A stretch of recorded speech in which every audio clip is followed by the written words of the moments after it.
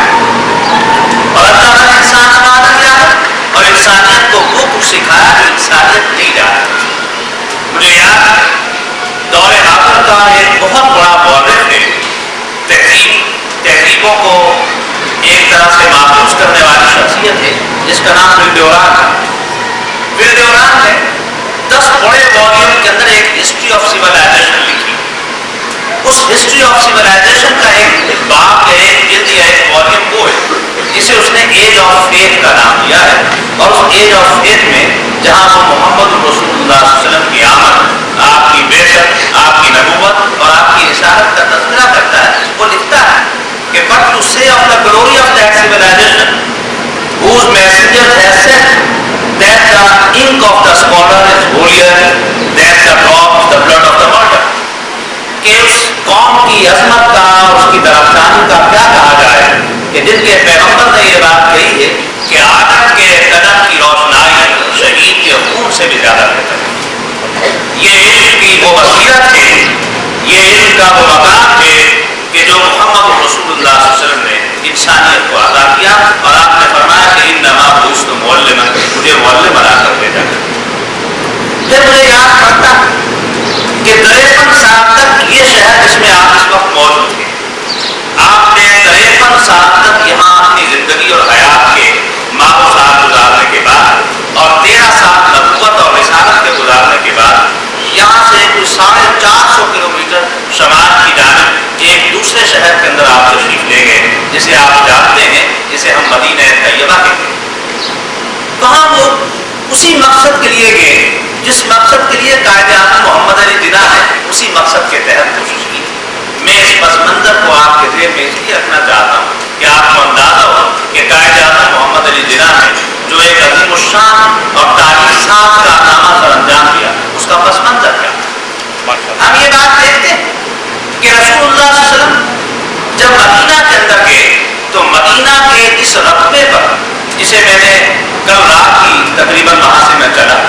اور میں نے یہ بات محسوس کی کہ 4 مربع کلومیٹر پر رسول اللہ صلی اللہ علیہ وسلم نے اپنی ریاست قائم کی،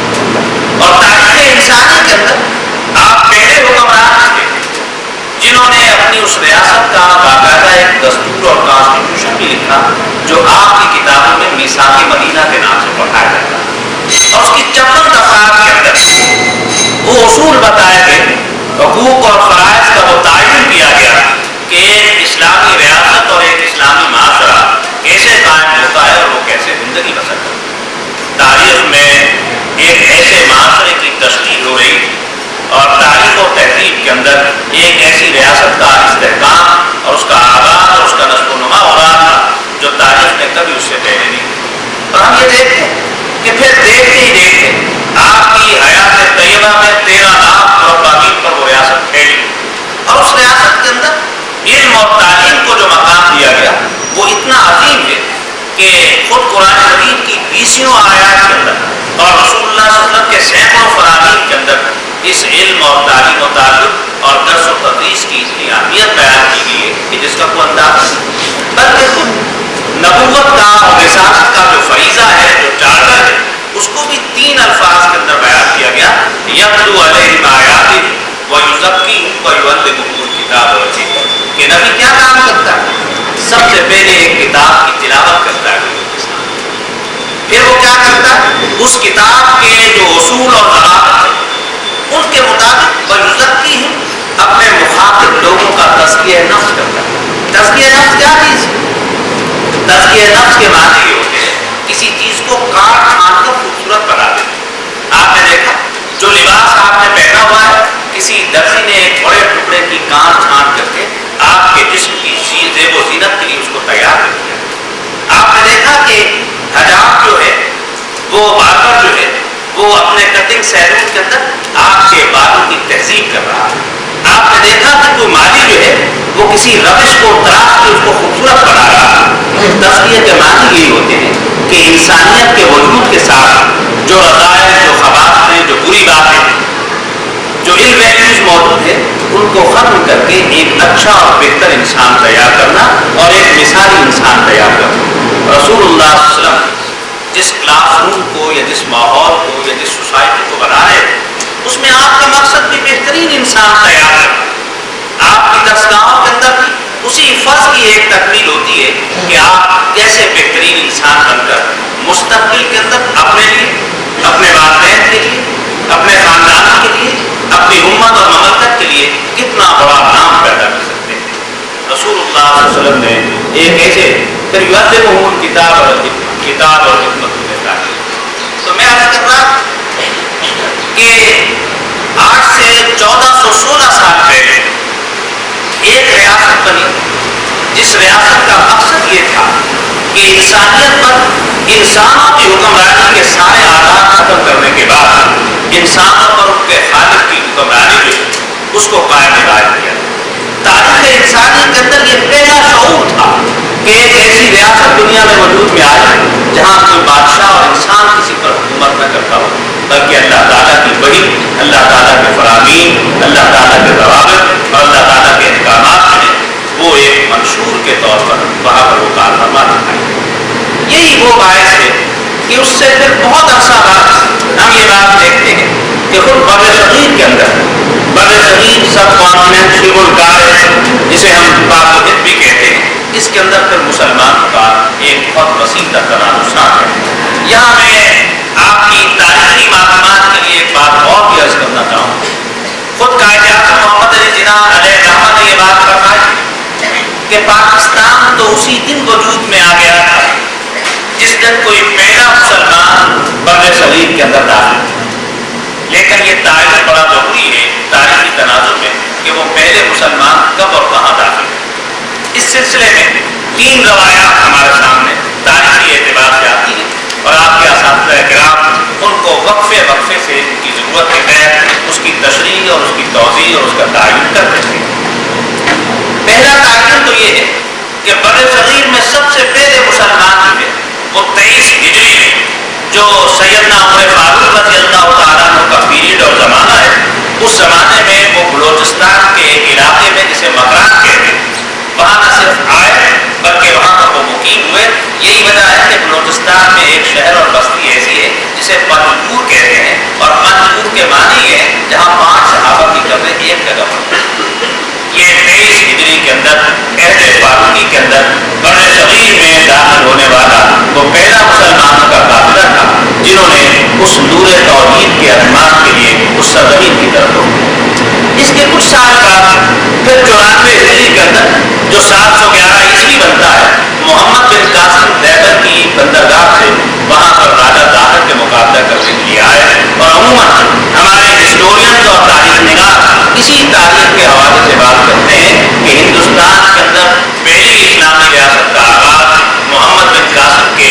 94 ہجری یا 711 عیسوی کے اندر انہوں نے جو دیوبند سے لے کر ملتان تک ایک ریاست کو فتح کیا اور وہاں پر اسلامی معاشرہ اور اسلامی ریاست کو قائم کیا، اور یہ پہلی منضبط اور منظم قسم کی اسلامی ریاست تھی جس کا بر صغیر میں آغاز ہوا۔ ایک تیسرا پہلو بھی اس سلسلے میں یہ پایا جاتا کہ بر صغیر میں داخل ہونے والے پہلے مسلمان وہ تھے جو بر صغیر کے جنوبی حصے میں جو بحیرہ ہند کہلاتا ہے اس کے ساحلی علاقوں کے ساتھ جو بندرگاہیں وابستہ ان بندرگاہوں پر وہ لوگ تجارت کی غرض سے آئے، اور تجارت کے ساتھ ساتھ وہ اپنے تعلیمات کو اور اپنے ایمانیات کو اور اپنے اخلاقیات کو بھی وہاں پر پھیلاتے چلے گئے۔ آپ کے لیے حیرت کی بات ہوگی، علامہ محمد اقبال کے استاد سر ٹامس آرتھر نے ایک بہت بڑی کتاب لکھی ہے، دا ٹیچنگ آف اسلام۔ اس کے 2 ترجمے ہوئے ہیں دعوت اسلام کے نام سے، کہ دنیا میں اسلام کی دعوت کس رفتار سے اور کن علاقوں سے ہوتے ہوئے وہ پھیلی۔ اس میں وہ بتاتے ہیں کہ عجیب بات ہے کہ فار ایسٹ میں، یہ جو مشرق بعید جسے آپ ملیشیا اور انڈونیشیا اور اس قسم کے دوسرے جزائر کہتے ہیں، ان کے اندر کوئی بہت بڑے اسکالر نہیں کہتے بلکہ صرف تاجر کہتے، اور وہ مسلمان تاجر ایسے تھے جنہوں نے اپنی اسلامی تجارت کے بنیادی اخلاقیات سے وہاں کے مقامی لوگوں کے دل موہ لیے، اور محض ان کے تجارتی اخلاقیات اور آداب کی وجہ سے وہ لوگ اسلام کے دامن کے ساتھ وابستہ ہوئے۔ ایسے ہی کچھ قافلے جو تھے وہ باقاعدہ جنوبی ہند کی بندرگاہوں کے ساتھ کیا ہے، اور مسلمانوں کی پہلی بستیاں جو تھیں وہ ساحل سمندر کے ساتھ جو بندرگاہیں اور آبادیاں تھیں ان کے اندر بھی وہ موجود ہے۔ اس لحاظ سے یوں پھر تقریباً 1000 سال تک مسلسل 711 سے اگر آپ غور کریں تو پھر 1000 سال تک مسلمانوں کی حکومت بغیر کسی انقطاع وقفے کے بر صغیر کے مختلف حصوں میں اور مختلف حصوں کے تعداد کے اعتبار سے وہ قائم رہی، اور بالآخر مغلیہ سلطنت کے انتہائی آخری زمانے کے اندر یہ سلطنت جو مسلمانوں کی 1000 سال تک چلتی چلی آ رہی وہ ایک ازمہلاک کا، ایک سیاسی کمزوری کا، ایک طوائف الملوکی کا، ایک افراتفری کا، ایک سیاسی انتشار کا اور ایک اقتدار کی کشمکش کا، وہ اس طرح سے شکار میں دکھائی دیتی ہے کہ پھر ہم نے یہ دیکھا کہ 7 سمندر پار سے ایک قوم جو تجارت کے نباتے کے اندر ایسٹ انڈیا کمپنی کے نام سے آئی، آہستہ آہستہ اس نے تجارت کے نباتے کے ساتھ مملکت کی سیاست پر، حکومت پر، وسائل پر، ذرائع پر آہستہ آہستہ قبضہ کرنا شروع کر دیا، اور پھر ایک وقت وہ آیا کہ دیکھتے ہی دیکھتے وہ ہندوستان کے پورے حصے پر قابض ہوتے چلے گئے، اور اس طریقے سے 1849 کے اندر بالآخر پنجاب بھی اس کے اندر شامل ہو گیا، اور 1857 میں مسلمانوں کا مرکزی شہر جو ان کی تہذیب کا ایک روشن نقطہ تھا وہ دہلی بھی مفتوح ہو گیا، اور دیکھتے ہی دیکھتے پورا بر صغیر جس میں 533 ریاستیں موجود تھیں وہ ساری کی ساری ایک ایک کر کے ایسٹ انڈیا کمپنی میں، اور پھر براہ راست برطانیہ کا جو ہاؤس آف کامنز اور ہاؤس آف لارڈز تھا ان کی حکومت کے تحت باقاعدہ اس میں شکار ہوتے تھے۔ یہ وہ زمانہ تھا کہ مسلمان جنہوں نے 1000 سال تک اقتدار کو دیکھا ہوا، اب ہندو بھی 1000 سال سے اس اقتدار سے محروم تھے، لہذا ان کے اندر بھی ایک منتقمانہ ذہن موجود، اور برطانوی لوگ تو براہ راست مسلمانوں کو اپنا ہدف قرار دیتے تھے، اس لیے کہ اقتدار انہوں نے کسی اور قوم سے نہیں لیا تھا۔ برطانوی حکمرانوں نے جس قوم سے اقتدار لیا تھا وہ مسلمان، اور وہ مسلمان حکمران، یہی وجہ ہے کہ برطانوی حکمرانوں کا ایک براہ راست تعصب اور اناد اور مخاصمت جو تھی وہ براہ راست مسلمانوں کے ساتھ ہو، تو مسلمان سب سے زیادہ وکٹم بنے، شکار بنے اس بات کا کہ پھر ان کی جائیدادیں چھینی گئی، ان کے عہدے چھینے گئے، ان کے اوقاف تباہ کیے گئے، ان کا تعلیمی نظام برباد کیا گیا، اور 1831 میں 1000 سال تک مسلمانوں کی جو علمی اور دفتری زبان تھی وہ اتنی اداس ہو گئی کہ اس کو صرف گھروں اور چند دینی مدرسوں کے اندر پڑھانے کے علاوہ کہیں اس کا چلن داخل نہیں۔ یہی وجہ ہے کہ دنیا کے اندر زبانوں کے ماہرین یہ بات کہتے ہیں کہ اگر آپ کسی قوم سے اس کی کوئی زبان چھین لیں تو اس کا کلچر اور اس کی تہذیب بھی اس سے الگ ہو جاتی ہے۔ مسلمانوں نے عربی زبان سے غفلت اختیار کی تو 1400 سالہ علمی اور تہذیبی سرمایہ سے وہ محروم، اور مسلمانوں نے فارسی زبان سے جو ادب رغبت اختیار کی تو 1000 سالہ جو ہمارا لٹریچر تھا وہ جو گلستہ اور دوستہ کی شکل میں پڑھتے تھے ہم اس سے بھی محروم ہوتے چلے گئے، اور ایک نظام اخلاقیات اور ایک نظام اخلاق جو قوموں کے اندر باقاعدہ موجود تھا اس سے ہم آہستہ آہستہ محروم ہوئے۔ اس طرح سے ہم یہ دیکھتے ہیں کہ بر صغیر کی یہ سرزمین جو تھی یہ ایک بدیسی حکمرانوں کے ہاتھ میں چڑھ گئی، اور پھر آہستہ آہستہ مسلمانوں نے اس کے لیے بہت بڑی جدوجہد کی۔ بدیسی حکمرانوں سے 1831 میں بالاکوٹ کے مقام پر سید احمد شہید رحمۃ اللہ علیہ اور شاہ اسماعیل شاہد رحمۃ اللہ علیہ نے باقاعدہ جنگ لڑی، وہاں پر وہ شہید ہوئے۔ اس کے بعد یہ اس قسم کی بہت ساری جو آزادی کی مارکیں اور جنگیں تھیں جگہ جگہ ہوئی، بالآخر شیر کی ایک دن کی زندگی کو پسند کرنے والا وہ سلطان ٹیپو بھی بالآخر دنیا سے رخصت ہو گیا، وہ بھی شہید ہو گیا، اور اس شہید کی موت کے ساتھ ہماری قوت کا ایک اور بڑا مرکز ہم سے چھنتا چلا گیا، اور آخری مغل تاجدار جو اگرچہ عراقی تاجدار تھا اس کے سامنے اس کے بیٹوں کے سر کاٹ کر دشت پر رکھ دیے گئے، اور اسے رنگون کے گلے کے اندر وہاں پر وہ قید و بند کے اندر اپنی زندگی کی آخری ساتھ سسکتے ہوئے انداز میں گزارنے پر مجبور کر دیا۔ اس لحاظ سے پھر اسی کے ساتھ جدوجہد پیدا ہوئی، اس جدوجہد کے 3 رخ تھے جو مسلمانوں نے اپنا اقتدار چھن جانے کے بعد اختیار کیے، ان میں سے سب سے طاقتور رخ تعلیم کا۔ انہوں نے سوچا کہ مسلمان اب اثر نو اگر ان کی سروائیول ہو سکتی ہے، اگر ان کی ریسرچنس ہو سکتی ہے،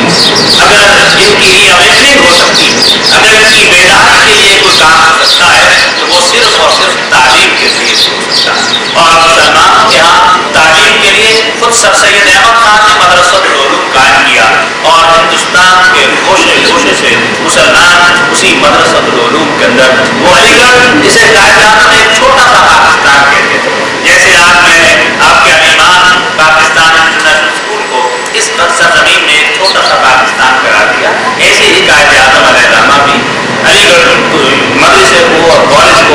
کو ایک منی پاکستان قرار دیا کرتے تھے۔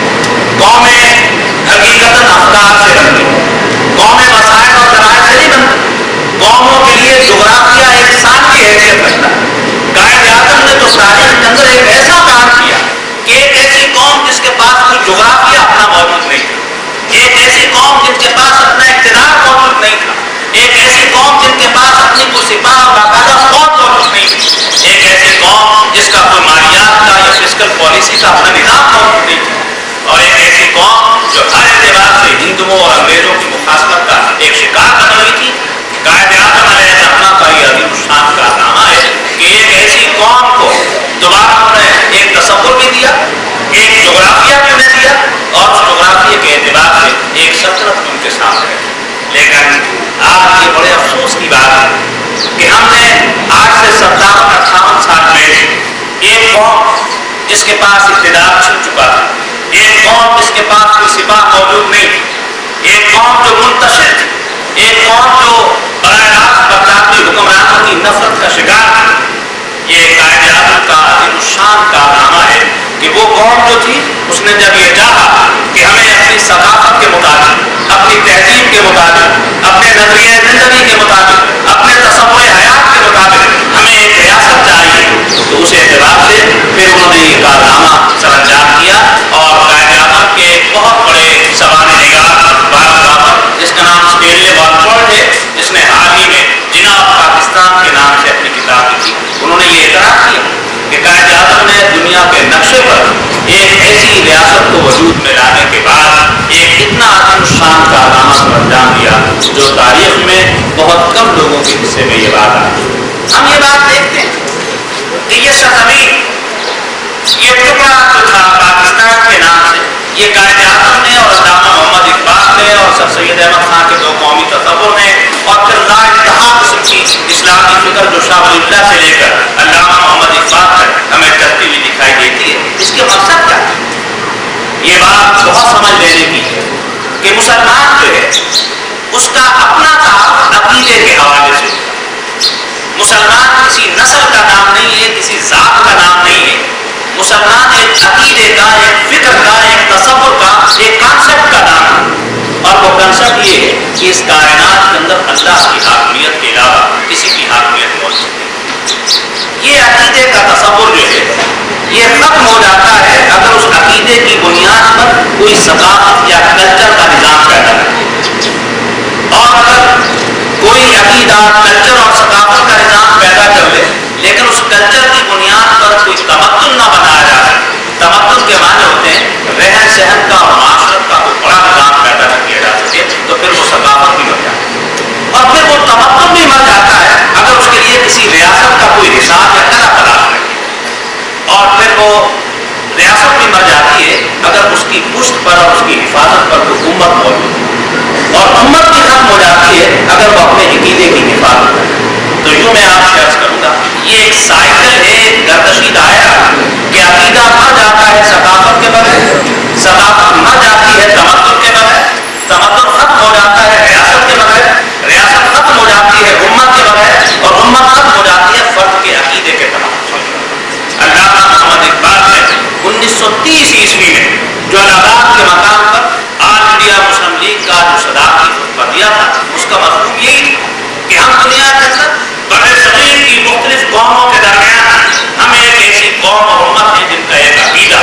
جن کی ایک ثقافت ہے، جن کی ایک تہذیب ہے، جن کا ایک تمدن ہے۔ ہم اپنے عقیدے کے دفاع کے لیے، اپنی ثقافت کی نشو و نما کے لیے، اپنے تہذیب کے فروغ کے لیے ہمیں ایک ریاست کی ضرورت ہے، اور دنیا کے اندر جو سوشل کانسیپٹ کھیلی ہے، نظریہ معاشرہ عمرانی ہے، اس کے تحت ہر قوم کو یہ حاصل ہے کہ وہ اپنی تہذیبی اقدار اور ثقافتی رویوں کی بنیاد پر کسی مقصد کو حاصل کرنے کی کوشش۔ لہٰذا علامہ اقبال نے یہ جو تصور 1930 میں دیا اور 1938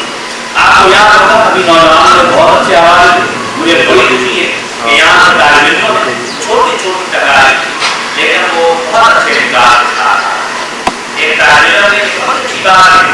کہ 1936 سے لے کر 1938 ان 2 سالوں کے درمیان علامہ محمد اقبال نے قائد اعظم کے نام 15 اور وہ 15 خط ہوئے جس میں پاکستان کی تشریح، اس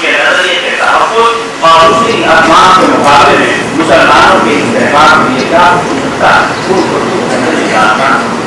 قائد اعظم نہیں خطوط پھر 1941 کے اندر اپنے دیوانے کے ساتھ آئے. یہ وہ خطوط کا ایک مجموعہ ہے جس کا دیوانہ اس قائد اعظم نے لکھا اور ایک زمانے میں قائد اعظم محمد علی جناح نے آواز دی کہ اگر کبھی ایک موقع ایسا آ رہا ہے کہ میرے سامنے یہ دعائیں موجود ہو کہ ایک طرف ہندوستان کی آزادی ہو اور دوسری طرف علامہ محمد اقبال کی فکر ہو اور اس سے یہ کہیں بات کری جائے کہ آپ علامہ اقبال کی فکر لینا چاہتے ہیں ہندوستان کی آزادی لینا چاہتے ہیں تو میں علامہ اقبال کی فکر دوں گا. اور پھر یہ جواب دے دیا کہ یہ میں فکر کو اس لیے منتخب کروں گا کہ علامہ اقبال کی فکر کے اندر یہ طاقت اور یہ نمو اور یہ قوت موجود ہے کہ وہ کئی مملکتوں کو جنم دے سکتی ہے. لہٰذا ہم فکر کو اپنے لیے اختیار کرنے کی کوشش کریں. یہی وہ فکر تھی جو اسلامی تحریک کے تحفظ کے لیے اور اسلامی صدروں کے فروغ کے لیے علامہ اقبال نے اپنی شاعری کے 6,500 اردو اثار اور 9,000 فارسی اثار اور 1,600 انگریزی زبان کے لکھے ہوئے صفحات اور 3,000 سے زیادہ اردو نثر کے صفحات کے اندر اسی فکر کو میں پیش کرنے کی کوشش. اور پھر ہم نے دیکھا کہ یہ فکر آگے بڑھ رہی تاریخ کے اندر کچھ مسائل ایسے ہیں جن کا میں نے فکر کے ساتھ اور اسٹیٹسٹکلی آپ کے سامنے کوئی ادھارن پیش نہیں کیا تاکہ میں یہ کہا تھا بات کو گزرا رہے. ہمیں معلوم ہے کہ 1885 میں آل انڈیا کانگریس بنی لیکن اس کے سربراہ ایک انگریز لارڈ ہیوز. پھر ہمیں معلوم ہے کہ 1906 میں 1885 کے 21 سال بعد آل انڈیا مسلم لیگ ڈھاکہ کے اندر بنی لیکن اس کے سربراہ کوئی انگریز نہیں تھے، نواب سلیم اللہ. پھر اس کے بعد ہم نے یہ دیکھا کہ ایک زمانے تھا چونکہ ہندوستان کے اندر مسلمانوں نے ہمیشہ دوسری اقلیتوں اور دوسرے اقوام اور دوسرے مذاہب کی جو اقدار تھی ان کی حفاظت بھی کی، ان کا احترام کیا. لہٰذا ایک وقت مسلمان اور ہندو ایک باہمی اتحاد کی کوشش میں کام کرتے رہے اور 1916 کے میثاق لکھنؤ کسی نہ کسی درجے کے اندر وہ اس اعتبار سے موجود تھے اور وہ یہ بات کی کوشش کرتے رہے کہ باقی جد و جہد کے ذریعے کیا جائے. لیکن بالآخر قائد اعظم محمد علی جناح کی بصیرت نے یہ پہچان لیا کہ ہم کسی صورت میں بھی ہندوؤں کے ساتھ مل کر کوئی مشترکہ جد و جہد نہیں کر سکتے. لہٰذا اس کے نتیجے کے اندر انہوں نے پورے طور پر مسلم لیگ کے اندر اپنی توانائیاں جو تھیں وہ صرف کی اور پھر دیکھتے ہی دیکھتے 1935 کا دستور بنا. 1935 کے دستور کے نتیجے میں 1937 کے انتخابات ہوئے. ان انتخابات کے نتیجے میں مرکز کے اندر کانگریسی حکومتیں بنی. کانگریسی حکومتوں کے ظلم کو مسلمانوں نے اپنی آنکھوں کے سامنے دیکھ لیا کہ اگر پورا اقتدار اس قوم کے پاس آ جائے تو اس قوم کا ضرب ایسا نہیں ہے جو دوسری قوموں کو ساتھ لے کر چل سکے. لہٰذا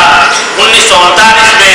قائد اعظم کی اپیل پر مسلمانوں نے یوم نجات بھی منایا اور پھر 23 مارچ 1940 کا نقطۂ آغاز ایک ایسا آتا ہے کہ انہوں نے بڑی کلیئرٹی کے ساتھ بڑی وضاحت کے ساتھ ایک نئی مملکت کے لیے کوشش کی اور تاریخ میں دیکھا کہ 7 سال کے انتہائی قلیل عرصے کے اندر دنیا کے نقشے پر ایک نئی مملکت وجود میں. لیکن یہ عجیب بات ہے کہ آج سے 70-80 سال پہلے ایک قوم تھی جو مفلوج تھی، ایک قوم تھی جو مفلوج الحال، ایک قوم تھی جو بکھری ہوئی، ایک قوم تھی جو منتشر تھی، ایک قوم تھی جو اس دعوے کے ساتھ جدوجہد کر رہی تھی کہ ہمیں ایک ریاست کی ضرورت ہے جس میں ہم اپنی تہذیب اور اپنے ثقافت اور اپنی روایات کا تحفظ کریں. اب اللہ تعالیٰ نے اس بے بس قوم کو، ضعیف قوم کو دنیا کے اندر ایک مملکت عطا کر. اب وہ مملکت پچھلے 57 سال سے اس قوم کو ڈھونڈ رہی ہے کہ وہ قوم جس نے میرے ساتھ عہد وفا کرا تھا، جس نے ایک خطے کو اس لیے حاصل کیا تھا کہ اس خطے کے اندر ایک ماڈل بنے ہیں، وہی ماڈل جو غار حرا سے نکلنے والی تعلیمات کے نتیجے میں بنا. اور پاکستان پورے عالم اسلام کے اندر بھی یہ پہلی ریاست ہے جو غار حرا سے نکلنے اور شروع ہونے والے ماڈل کی بازگشت اور بازیاب اور اسی سزائے بازگشت کے طور پر اس کو حاصل کر رہی ہے. اب ہم 58 سال سے ڈھونڈ رہے ہیں، پاکستان ڈھونڈ رہا ہے کہ وہ قوم کہاں چلی گئی جس نے میرے ساتھ عہد وفا. اب اس عہد وفا اس قوم کا اگر کوئی حصہ محفوظ کر سکتا ہے تو یقین جانیے وہ صرف ایک نلا ہے اور وہ ہمارے تعلیمی ادارے ہیں. یہ الایمان اسکول ہے اور اس قسم کے وہ ادارے اور اس کے وہ اساتذہ جو آج بھی اس تہذیبی گلے کی حفاظت کر سکتے، ان اقدار کی نشو و نما